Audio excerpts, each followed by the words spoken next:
দিনাজপুরের মাটির নিচে লুকিয়ে আছে এক বিস্ময়। ৬২ কোটি টনেরও বেশি উন্নত মানের আকরিক লোহা। বাংলাদেশ প্রতি বছর প্রায় $3 বিলিয়ন খরচ করে বিদেশ থেকে লোহা আমদানি করছে।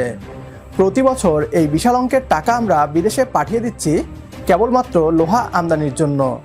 অথচ আপনি কি জানেন, আমাদের দেশের মাটির নিচেই চাপা পড়ে আছে ৬২ কোটি টনেরও বেশি উন্নত মানের আকরিক লোহা, যার বাজার মূল্য কয়েক লক্ষ কোটি টাকা।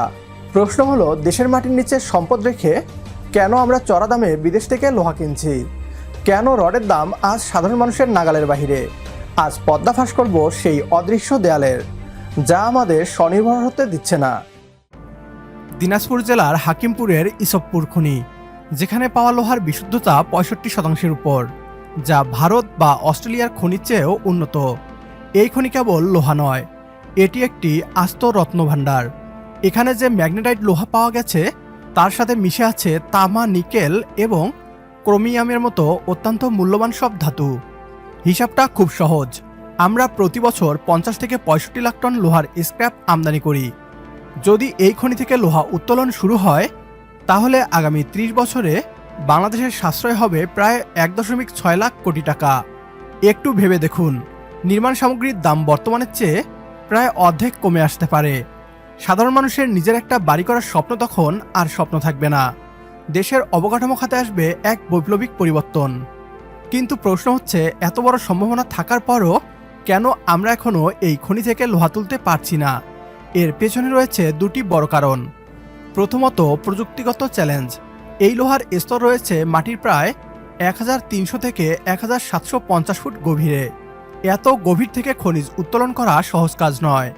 এর জন্য প্রয়োজন উন্নত প্রযুক্তি, বড় পরিসরের অবকাঠামো এবং দীর্ঘমেয়াদী বিনিয়োগ। দ্বিতীয়ত, আরও জটিল বিষয় সিন্ডিকেট চক্র। প্রতি বছর হাজার হাজার কোটি টাকার লোহা আমদানির সঙ্গে জড়িত একটি শক্তিশালী গোষ্ঠী রয়েছে।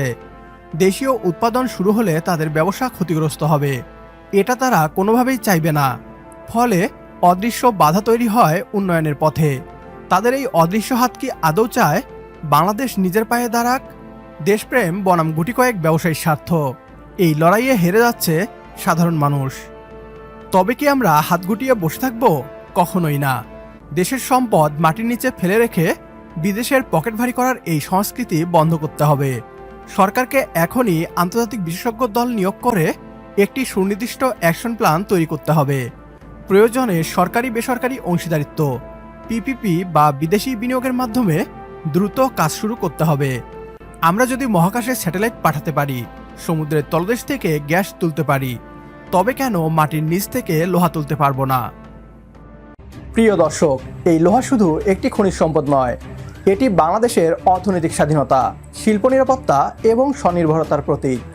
প্রতিযোগিতামূলক বিশ্বে টিকতে হলে আমদানি নির্ভরতা কমিয়ে স্বনির্ভর হওয়া ছাড়া আর কোনো বিকল্প নেই। দিনাজপুরের এই লোহা হতে পারে বাংলাদেশের নতুন ব্ল্যাক গোল্ড। যদি আমরা এখনও এই সম্পদকে মাটির নিচে ফেলে রাখি, তাহলে আমরা শুধু অর্থনৈতিক ক্ষতি করব না, আমাদের ভবিষ্যৎ প্রজন্মের সম্ভাবনাকেও চাপা দিয়ে রাখব।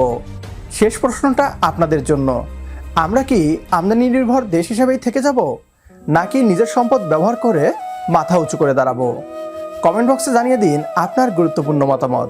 সেই সাথে ভিডিওটি শেয়ার করে পৌঁছে দিন নীতি নির্ধারকদের কান পর্যন্ত, কারণ আপনার সচেতনতাই পারে এই অদৃশ্য দেয়াল ভাঙতে। আজকের ভিডিও এ পর্যন্তই।